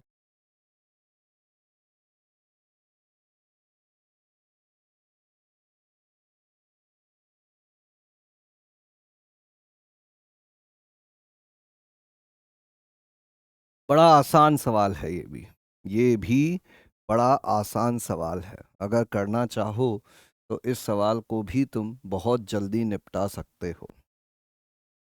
f' सीधा निकाल दो, यहां ही निकाल देते हैं। f', क्या होगा? नीचे वाले का square, x² plus 2x plus 4 का square, x² plus 2x plus 4, 2x minus 3 minus x² minus 3x minus 6, 2x plus 2। ठीक है, अब 2x क्यूब कटेगा, ऊपर वाली चीज़ें कुछ कुछ कटती हुई दिख रही है मुझे। क्या लिख देता हूँ मैं, f dash x is equal to x square plus 2x plus 4 का स्क्वायर। यहाँ गुणा करोगे तो कितना हो जाएगा, 2x cube plus 4x square plus 8x minus 3x square minus 6x minus 12। और इसमें से किसको घटाना है, 2x cube minus 6x square minus 12x plus 2x square minus 6x minus 12। तो ये 2x क्यूब में से 2x क्यूब चला जाएगा। एफ डैश एक्स कितना बचेगा अपने पास, X square plus 2x plus 4 का होल स्क्वायर। 2x क्यूब में से 2x क्यूब उड़ जाएगा, ये हो जाएगा 6 4 10 एक्स स्क्वायर। नहीं नहीं नहीं नहीं नहीं, ये होता अपना एक्स स्क्वायर और ये होता -4x स्क्वायर। तो X square minus 4x square और minus minus minus 4x square plus 4x square, X square यानी कि 5x स्क्वायर, है ना। ये होगा 2x और यहाँ पर होगा माइनस का 18x, तो 2x माइनस 18x यानी 20x। और नियतांक यहाँ है -12, या भी -12, तो ये कट गया, बस इतनी सी चीज आके रह गई। एफ डैश एक्स कितना आ गया, ऊपर 5x कॉमन ले लें तो x plus 4 upon x square plus 2x plus 4। इसका d देखोगे तो b² 4 माइनस 4ac, तो नीचे वाली चीज तो सदैव धनात्मक हो, वैसे भी वर्ग हो रहा है तो हमको कोई फर्क नहीं पड़ता, है ना। वैसे भी वर्ग हो रहा है तो हमको कोई फर्क नहीं पड़ता। यहाँ हो जाएगा 2 और -12 18, 5x इंटू एक्स प्लस 4, क्या यही आ रहा है? ठीक लग रहा है। क्या करें, अब इसको वर्धमान ह्रासमान देखना है अपन को। नीचे वाला तो हट गया, -4 0 प्लस माइनस प्लस, यानी कि यहाँ फलन बढ़ रहा है, -4 से 0 में घटेगा फिर बढ़ेगा, ऐसा कुछ होने वाला है ना। तो सबसे पहले देखते हैं अपन, -2 से -1 में ह्रासमान है क्या, तो -2 से -1 यहाँ होगा, इसमें ह्रासमान है, ये बात सही है। 1 से 2 में वर्धमान है क्या, तो 1 से 2 में वर्धमान भी है, ये बात भी सही है ना। अब बात आती है अपनी कि परिसर कैसे पता करें, है ना। तो देखो पहले अपन ये देख लेते हैं कि माइनस अनंत और प्लस अनंत पे क्या हो रहा है ना। तो लिमिट एक्स टेंडिंग टू अनंत, ऊपर वाला भी अनंत जाएगा नीचे वाला भी अनंत जाएगा, तो अपन क्या करते हैं, सबसे बड़ा अनंत कॉमन लेके काट देते हैं। तो ये कितना हो जाएगा, -3/x -6/x स्क्वायर। नीचे क्या होगा, 2/x 4/x स्क्वायर 1। और माइनस अनंत पे भी यही होगा, मतलब अनंत और माइनस अनंत पे फलन का मान, अब इसका ग्राफ बनाने की कोशिश करें अपन, तो अनंत और माइनस अनंत और अनंत पे फलन का मान कितना आ रहा है, 1 आ रहा है, ये 1 पर रहने वाला है। और -4 तक 1 से मान बढ़ेगा और फिर घटेगा कहाँ तक, 0 तक मान घटेगा और फिर वापस से इसके बाद बढ़ेगा। तो अपन मान ज्ञात करते हैं कि -4 पे क्या मान है और 0 पे क्या मान है। तो 0 पर तो हमें दिख ही रहा है -6/4 यानी -3/2 है। और -4 पे क्या होगा, -4 का स्क्वायर 16 प्लस 12 -6, 16 -8 प्लस 4, तो 16 × 28, 28 में से 6 गए तो 22, 8 4 12, 11/6, 11/6। तो 11/6 से बड़ा ही होगा, है ना। ये किस पर था, ये उस पर था, सॉरी, ये तो अपना 4 -4 पे था। 0 पर तो -3/2 है और फिर से ये 1 पे आ जाएगा। तो ऐसा कुछ ग्राफ है, बढ़ रहा है घट रहा है फिर रहा है ना। तो न्यूनतम मान कितना लिया गया 0 पर, -3/2, अधिकतम मान कितना लिया गया, 11/6। तो परिसर हो जाएगा इसका -3/2 से लेकर 11/6। तो ये गलत है और ये भी गलत है, तो नीचे के दोनों गलत हो गए, उत्तर हो जाएगा अपना A B, उत्तर हो जाएगा A B। ठीक है, चलिए आगे बढ़ाते हैं कहानी को। एक दो सवाल और करते हैं, एक दो सवाल और करते हैं, है ना। जैसे कि थोड़ा अलग वैरायटी का सवाल मैं लेना चाहूँ, थोड़ा अलग वैरायटी, अलग वैरायटी, अलग वैरायटी, ये वाला करो।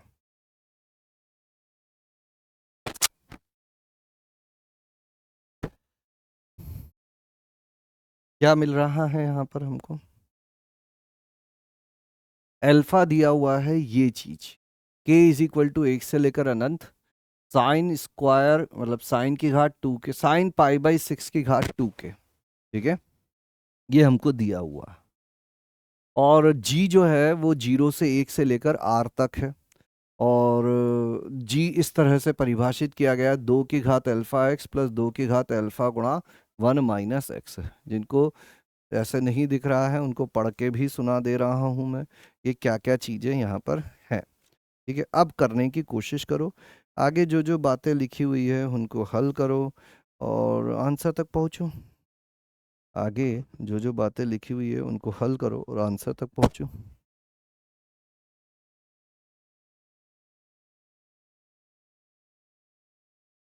अल्फा क्या होगा? सबसे पहले k इज इक्वल टू 1 लिखूं तो साइन स्क्वायर पाई बाई 6, ये पाई बाई 6 होता कितना है? साइन स्क्वायर पाई बाई 6, ये इसको ऐसा लिख सकते हैं कि अपन summation k is equal to 1 से लेकर अनंत sine pi by 6, sine square pi by 6 की घात के 1/2 की घात के 1/2, 1/2 स्क्वायर, 1/2 क्यूब से लेकर अनंत। तो प्रथम पद ये है, तो ये कितना हो गया? ये 1 हो गया क्या? हाँ, साइन पाई बाई 6 अपना होता है 1/2, तो ये 1/4 होगा एक्चुअली। हाँ, साइन स्क्वायर पाई बाई 6 1/4 होगा, साइन पाई बाई 6 1/2, क्या ऐसा कर दो 1/2 की घात 2 4 6 चलेगा तो ठीक है। तो ये 1/3 आ जाएगा, है ना। साइन पाई बाई 6 का मान कितना होता है? साइन पाई बाई 6 का मान होता है 1/2, तो 1/2 1/4 मतलब 1/2 का स्क्वायर 1/4, इस टाइप से चीज़ें चलती रहेंगी, ठीक है। ये 1/4 है, तो मतलब अल्फा आ गया अपना। तो अल्फा आ गया तो जी एक्स क्या हो गया? जी एक्स हो गया 2 की घात x/3 प्लस 2 की घात 1 माइनस x/3। इसको ऐसा लिख सकते हैं 2 की घात x/3, और ये हो जाएगा 2 की घात 1/3 बटे 2 की घात x/3। ऐसा कुछ कुछ करने की कोशिश कर रहे हैं अपन। अब निम्न कथनों में से कौन सा कथन सही है? निम्न कथनों में से कौन सा कथन सही है? निम्न कथनों में से कौन सा कथन सही है? यहीं पे रोकता हूं मैं इसको, है ना, इसको ऐसे नहीं लिखते। न्यूनतम उच्चतम, एक से ज्यादा पे उच्चतम, एक से ज्यादा पे न्यूनतम। तो एक काम करते हैं, यहां पर हम लोग इसका परिसर निकालने की कोशिश करते हैं। क्या निकालने की कोशिश करते हैं? परिसर निकालने की कोशिश करते हैं। इसको एक बार चलो फिर से वैसे ही लिख के बताता हूं मैं तुमको। ये हो जाएगा अपना 2 की घात 1/3 माइनस x/3। तो इसको कैसे लिख सकते हैं अपन? 2 की घात x/3 प्लस 2 की घात 1/3 बटे 2 की घात x/3। अभी जो भी होता है ना 2 की घात x/3, ये धनात्मक ही होगा, ये धनात्मक ही होगा। मतलब ये एक धनात्मक राशि है और ये भी एक धनात्मक राशि है, तो क्या अपन दो धनात्मक राशियों पर am ग्रेटर देन gm लगा सकते हैं क्या? गुणा 2 की घात 1/3 इसकी घात 1/2। मतलब ये जो ऊपर वाला है अपना जो gx है, gx/2 सदैव किससे बड़ा होगा? ये तो कट जाएंगे और 2 की घात 1/6 हो जाएगा। gx सदैव किससे बड़ा होगा? 2 की घात 7/6 से बड़ा होगा। मतलब gx का न्यूनतम मान 2 की घात 7/6 है, ये बात पक्की हो गई, ये बात पक्की हो गई, है ना। न्यूनतम मान इसका ये है, ये बात पक्की हो गई। अब अधिकतम पर आते हैं, तो उसके लिए अपन को इस अंतराल को तलाशना होगा कि x का मान कहां से कहां तक रखना है, 0 से 1 में रखना है। अच्छा, ये न्यूनतम मान मिलता कब है? जब ये दोनों बराबर हो जाते हैं। न्यूनतम मान मिलता कब है? जब ये दोनों बराबर हो जाते हैं। मतलब 2 की घात 1/3, 2 की घात x/3। तो ये कितना हो जाएगा? 2 की घात x/3, 2 की घात x/3, यानी 2 की घात x/3 का स्क्वायर, यानी 2 की घात 2x/3। ऐसा समझ लो। तो ये क्या हो जाएगा? 2 की घात x/3 इज इक्वल टू 2 की घात, इधर 1/2 1/2 कर दो, यानी x/3 इज इक्वल टू 1/6, यानी कि x इज इक्वल टू 1/2। मतलब ठीक बीच में न्यूनतम मान मिल रहा है। अब या तो 0 पर या 1 पर अधिकतम मिलेगा, 0 पर या 1 पर अधिकतम मिलेगा। इधर से इधर जाएंगे, बस वहीं तक हो सकती है चीजें, है ना। क्योंकि ये भी सदैव ये बढ़ता रहेगा, ये घटता रहेगा। ये न्यूनतम मान मिल गया, अधिकतम मान f(g)(0) पता कर लो। 2 की घात 0, और यहाँ कितना हो जाएगा? 2 की घात अल्फा, यानी 1 + 2 की घात 1/3। 0 पर और 1 पे कितना होगा? 1 पे कितना हो जाएगा? 2 की घात अल्फा, और ये हो जाएगा 2 की घात 0। तो फिर से 1, 2 की घात अल्फा का मान है 1/3। नहीं, ये भी उच्चतम मान भी यही हो गया, है ना। 0 से 1 में देखना है, न्यूनतम यहाँ मिल गया, अधिकतम या तो 0 पे मिलेगा या 1 पे मिलेगा। उच्चतम मान 1 से ज्यादा बिंदुओं पर प्राप्त करता है, बिल्कुल 0 पर और इस पर दोनों पे प्राप्त कर रहा है, 0 पर इस पर दोनों पर प्राप्त कर रहा है। निम्नतम मान 1 से ज्यादा बिंदुओं पर प्राप्त करता है, ये गलत बात हो गई। उत्तर क्या हो जाएंगे? ए, बी और सी। उत्तर क्या हो जाएंगे? ए, बी और सी। क्लियर है? बोलो। चलिए फिर आगे बढ़ते हैं, कुछ सवाल और करते हैं। थोड़ा अलग वैरायटी का सवाल उठाते हैं। ये वाला करो। अनंत फलन है, निरंतर वर्धमान फलन है, सतत फलन है, सतत अवकलनीय फलन है। अनंत फलन है, निरंतर वर्धमान फलन है, सतत फलन है, सतत अवकलनीय फलन है।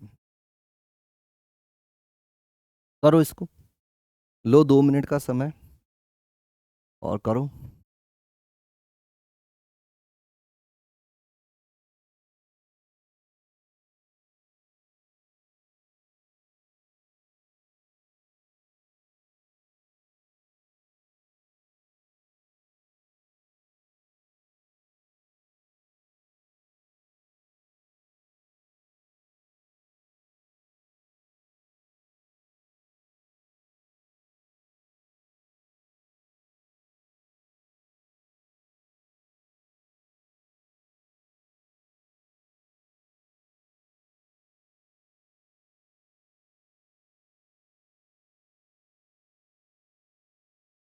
करो।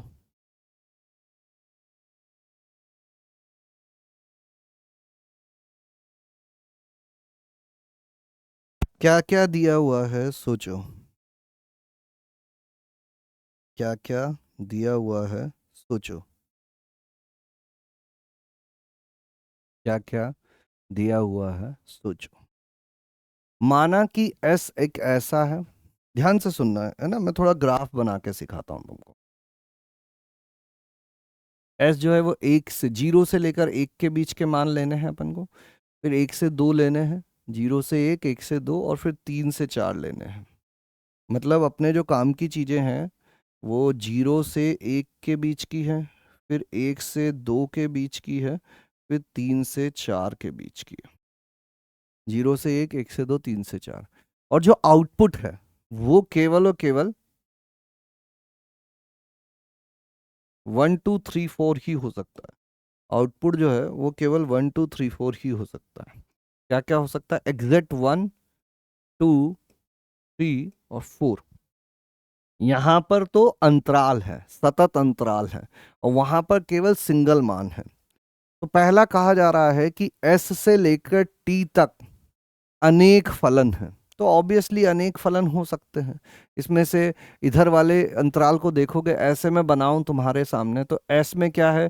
0 से लेकर 1 तक के सभी संख्याएं, फिर 1 को छोड़ दो, 1 से लेकर 2 तक की सभी संख्याएं, 3 से लेकर 4 तक की सभी संख्याएं हैं, और टी में 1 2 3 4 हैं, तो यहाँ अनंत संख्याएं हैं। इस पहले के लिए 4 ऑप्शन। मान लो इस समुच्चय में n अवयव है, इस समुच्चय में n अवयव है, तो पहले के लिए 4 ऑप्शन, दूसरे के लिए 4 ऑप्शन, तीसरे के लिए 4 ऑप्शन। मान लो पहले समुच्चय में n अवयव है, तो पहले के लिए 4 ऑप्शन, दूसरे के लिए 4 ऑप्शन, तीसरे के लिए 4 ऑप्शन, n वे के लिए 4 ऑप्शन, तो 4 की घात n फलन आ जाएंगे। अब 4 की घात n फलन, अब इसमें तो कितने अवयव हैं? अनंत अवयव हैं, तो अनंत अवयव होंगे तो अनंत फलन हो जाएंगे। अगर अनंत अवयव होंगे तो कितने हो जाएंगे? अनंत फलन हो जाएंगे। समझ गए बात को?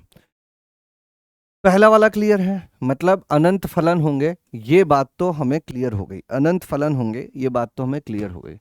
s से लेकर t तक अनंत निरंतर वर्धमान फलन है।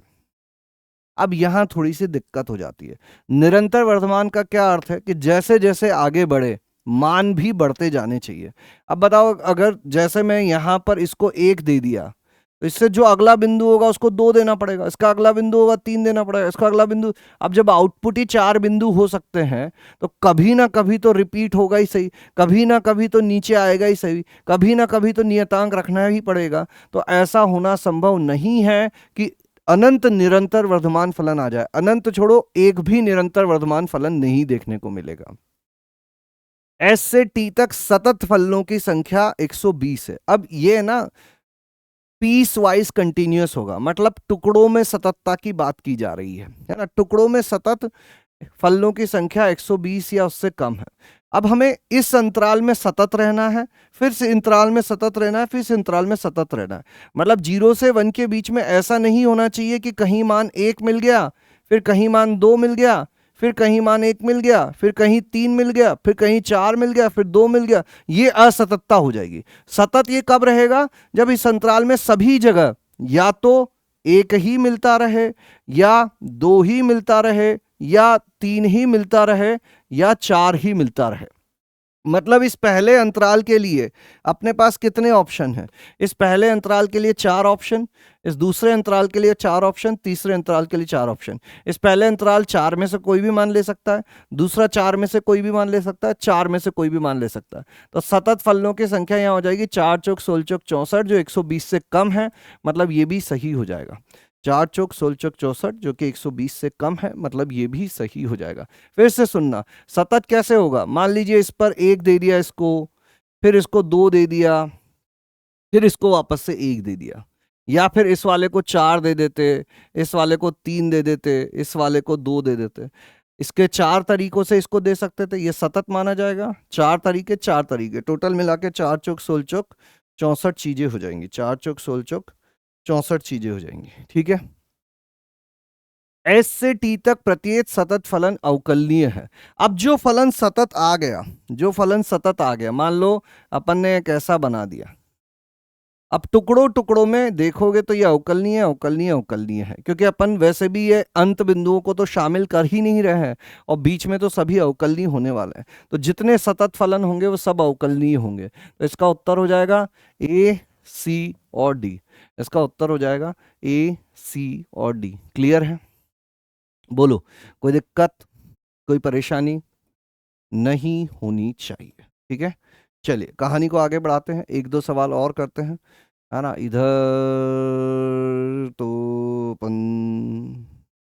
ये वाले तो निपटा ही दिए हैं अपन ने। थोड़ा अलग वैरायटी का सवाल एक और लेते हैं।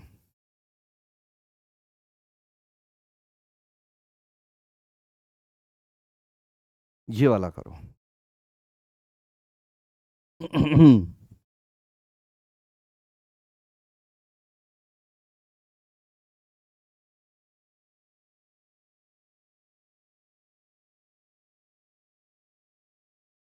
एक्स स्क्वायर माइनस 1 का होल स्क्वायर गुणा में है a0 a1 x a2 x square a3 x cube द्वारा परिभाषित है। माना बहुपद के f के लिए f डैश तथा f डबल डैश x इसके प्रथम तथा द्वितीय कोटि के अवकलज है। तो ये चीज़ ज्ञात करो, जिसमें ये कहा जाता है कि किसी बहुपद gx के लिए इसके वास्तविक मूलों को m ऑफ g से दर्शाया जाता है। तो मतलब ये जो अपना fx है द्वारा परिभाषित, ये fx फलन है, तो इसके प्रथम अवकलज के वास्तविक मूल कितने होंगे, द्वितीय अवकलज के वास्तविक मूल कितने होंगे? प्रथम अवकलज के वास्तविक मूल और द्वितीय अवकलज के वास्तविक मूल, है ना। एफ डैश के कितने वास्तविक मूल होंगे और एफ डबल डैश के कितने वास्तविक मूल होंगे? ठीक है, ये एच फिल जेई एडवांस 2020 का ये सवाल है, करो।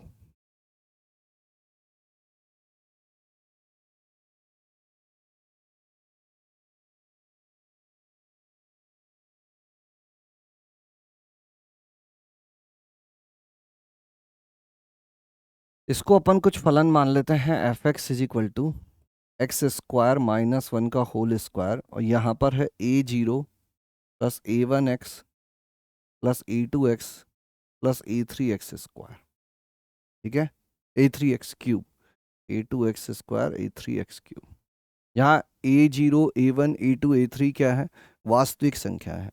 ए zero a one a two a three क्या है, वास्तविक संख्याएं हैं। ठीक है,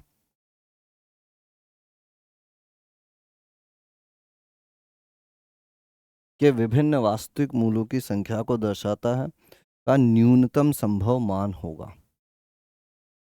देखो, ध्यान से अगर अपन देखें, ध्यान से अगर अपन देखें तो एक चीज शायद तुम लोगों को पता होगी कि एफ एक्स के दो वास्तविक मूलों के मध्य, अगर एफ एक्स सतत फलन है, एफ एक्स सतत फलन है, अवकलनीय फलन है, तो एफ एक्स के दो वास्तविक मूलों के मध्य एफ डैश एक्स का एक मूल अवश्य होता है ना। तो यहां पर मैं अगर लिखूं तो एफ ऑफ वन कितना होगा, जीरो होगा। एफ ऑफ माइनस वन कितना होगा, जीरो होगा। और चूंकि ये त्रिघात है, ये क्या है, त्रिघात है, तो इसका मान लो एक मूल x is equal to alpha, मान लीजिए एक ही वास्तविक मूल है, अपन न्यूनतम ही कंसीडर करते हैं क्योंकि अल्टीमेटली अपन को न्यूनतम मान बताना है कि इसके कितने न्यूनतम मान होंगे, है ना। तो मान लीजिए इसका एक मूल एल्फा है, तो एक और बिंदु ऐसा कम से कम अपन को मिलेगा जहां पर क्या हो रहा होगा, ये जीरो हो रहा होगा, है ना।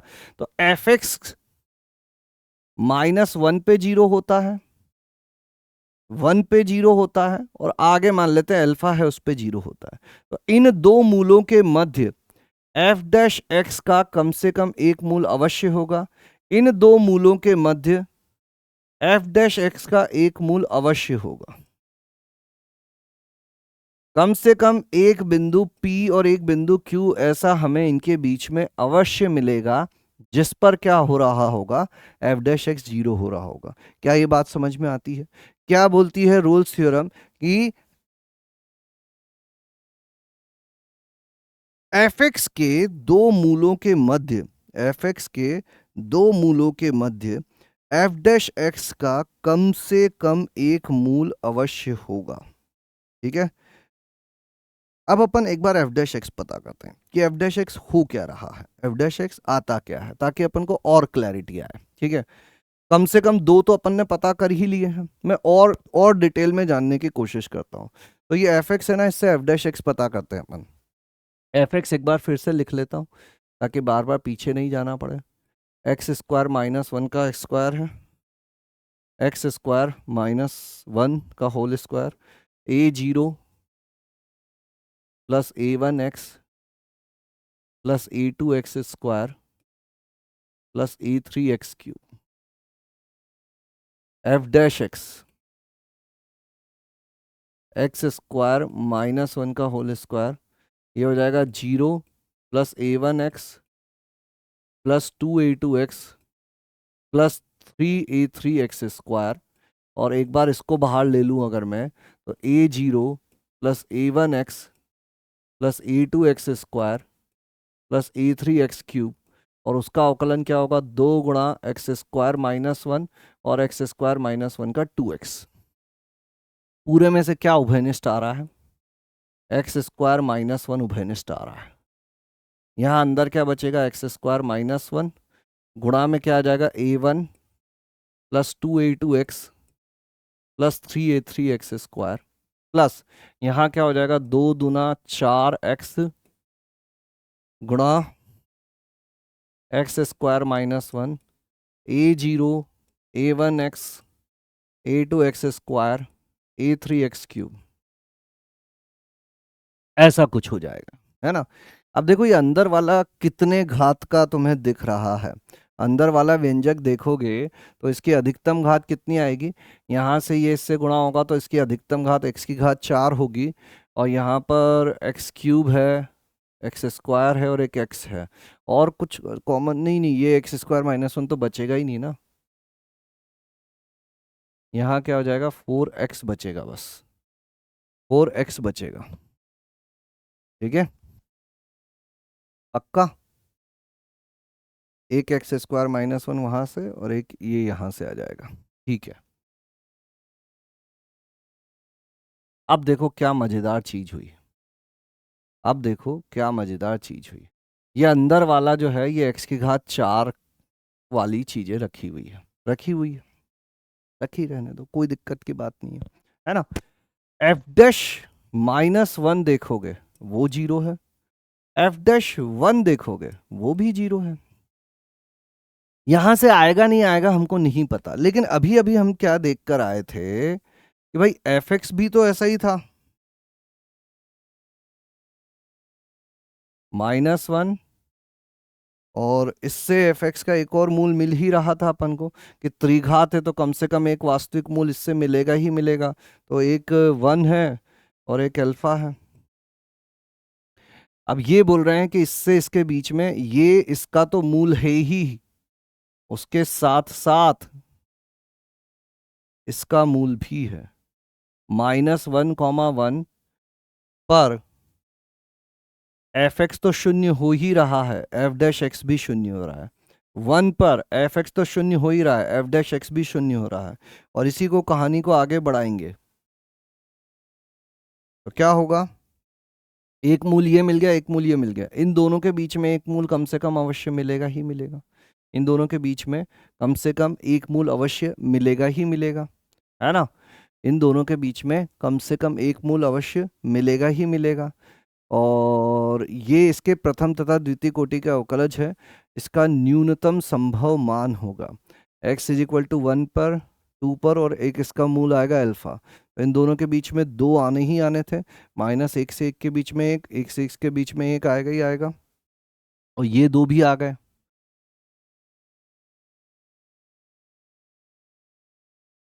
ठीक है। एफ डैश एक्स की बात करें तो एफ डैश एक्स जो है, f dash x, x is equal to 1 पर 0 है, -1 पर 0 है ना, तो और वो भी -1 और 1 पर 0 है। एच एक्स नहीं, एफ एक्स जो है उसके अलावा जो बाकी चीज़ें रखी हुई है वो त्रिघात है, त्रिघात है, तो कम से कम यहाँ पर हम ये बात पक्की बोल सकते हैं कि अगर उस त्रिघात में, एक दिक्कत बस इतनी सी है, देखो मैं एक चीज़ बताता हूँ तुमको कि ये जो मैंने त्रिघात मानी है इसमें ये a1 a2 a3 a4 real, a0 a1 a2 a3 real number है ना। अगर ये त्रिघात नहीं हुई तो what if a3 is equal to 0 हो जाए, तो फिर तो ये त्रिघात नहीं रहेगी। अगर ये त्रिघात नहीं रहेगी तो अपन को ये अल्फा मानना ये थोड़ा सा रिस्की हो जाएगा। अभी अपन केवल इतना बोल सकते हैं कि -1 और 1 जो है ना वो तो मूल होंगे ही होंगे, अगर ये त्रिघात है तो मिलेगा, लेकिन अपन तो न्यूनतम न्यूनतम की बातें कर रहे हैं, तो न्यूनतम न्यूनतम की बातें कर रहे हैं तो मान लो इधर से कुछ मिला ही नहीं हमको, इधर से कुछ मिला ही नहीं, इस पे अपन बात ही नहीं कर सकते ये, क्योंकि A3 पर ऐसा कहीं नहीं कहा गया है कि A3 शून्य नहीं हो सकता। अगर इस सवाल में ऐसा दे दिया जाता कि A3 शून्य नहीं हो सकता तो फिर हम लोग बोल सकते थे कि हाँ कम से कम एक यहाँ से आएगा।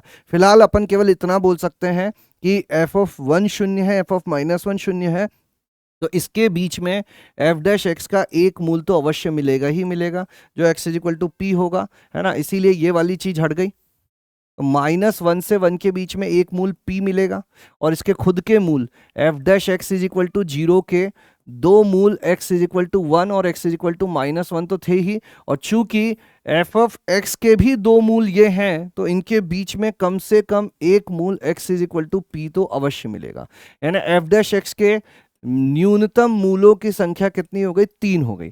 और इसके आगे तो तुम समझ ही गए कि अगर इसके 3 हैं तो इन दोनों के बीच में एफ डबल डैश एक्स का एक मूल अवश्य मिलेगा, इन दोनों के बीच में एफ डबल डैश एक्स का एक मूल अवश्य मिलेगा। तो इसके न्यूनतम मूलों की संख्या कितनी हो जाएगी, 2 हो जाएगी। तो अपन ये लिख देंगे कि इसके न्यूनतम मूलों की संख्या 2 है ना। किसी भी फलन के दो मूलों के मध्य उसके अवकलज का कम से कम एक मूल अवश्य होता है। इसीलिए एफ एक्स के दो मूलों के मध्य एफ डैश एक्स का कम से कम एक मूल अवश्य था। बाई चांस ये दोनों भी आ गए, इसीलिए एफ डैश एक्स के टोटल 3 मूल हो गए। अब एफ डैश एक्स के टोटल 3 मूल हैं तो उसके बीच में एफ डबल डैश एक्स के कम से कम 2 मूल तो होंगे ही होंगे। तो टोटल मिलाकर ये अपना नंबर कितना आ जाएगा, 5 आ जाएगा। एक छोटी सी चीज की वजह से कम हो गए। अगर यहाँ ये लिख दिया जाए कि ए3 शून्य नहीं होगा, ए3 शून्य नहीं होगा, ये त्रिघात हो जाएगी, एक मूल यहाँ से भी आ जाएगा तो एफ एक्स के ही 3 हो जाएंगे, फिर एफ डैश एक्स के अपने 4 3 7 उत्तर आ जाता है। ठीक है, चलिए तो इसी के साथ आज की सभा को अपन समाप्त करते हैं। एक क्वेश्चन में होमवर्क में देके जाऊंगा जिसको तुम्हें करना है, जैसे कि हर बार अपन देते हैं, है ना, सभी बच्चों के लिए। एक क्वेश्चन ये वाला कहाँ गया, ये रहा, ये होमवर्क है तुम्हारे लिए, इसको करना। ये -512 लिखा हुआ है। अगली क्लास, अच्छा जो बच्चे यहाँ तक पहुँचे हैं इस सवाल को करें और कमेंट में आंसर बताएं कि क्या उनका आंसर आया था, है ना। तो ये है अपना लास्ट क्वेश्चन होमवर्क में। और इसके अलावा प्रैक्टिस शीट करो, क्या करो, प्रैक्टिस शीट करो बस। बाकी तो मेरा सजेशन सब लोगों को यही है, जो बच्चे देख रहे हैं वो देखते रहें। तुम्हें नहीं पता है कि ये कितना यूज़फुल होने वाला है, कितना फ़ायदेमंद होने वाला है तुम लोगों के लिए। जो बाकी लोगों को भी मैं तो यही कहूँगा, थोड़ा मोटिवेट करो ताकि वो लोग भी आकर क्लासेस अटेंड करें, है ना। बहुत कम हो रही है गिनती और this is not a good sign. बाकी जो लोग आ रहे हैं वो अच्छे से करते रहें, you are on the right track. आप इसी तरह से मेहनत करते रहें। थ्योरी बहुत ज़्यादा पढ़ने से नहीं होगा, प्रैक्टिस करनी पड़ेगी, पीवाईक्यू करने पड़ेंगे। ठीक है, चलिए आज के लिए इतना ही, मिलेंगे अगले क्लास में कुछ और टॉपिक्स के साथ। तब तक के लिए थैंक यू, धन्यवाद, tata, bye bye, good night. स्वस्थ रहें, मस्त रहें, खुश रहें, पानी पीते रहें, अच्छा खाएं और सबसे ज़रूरी चीज़ प्यार लुटाते रहें। Thank you.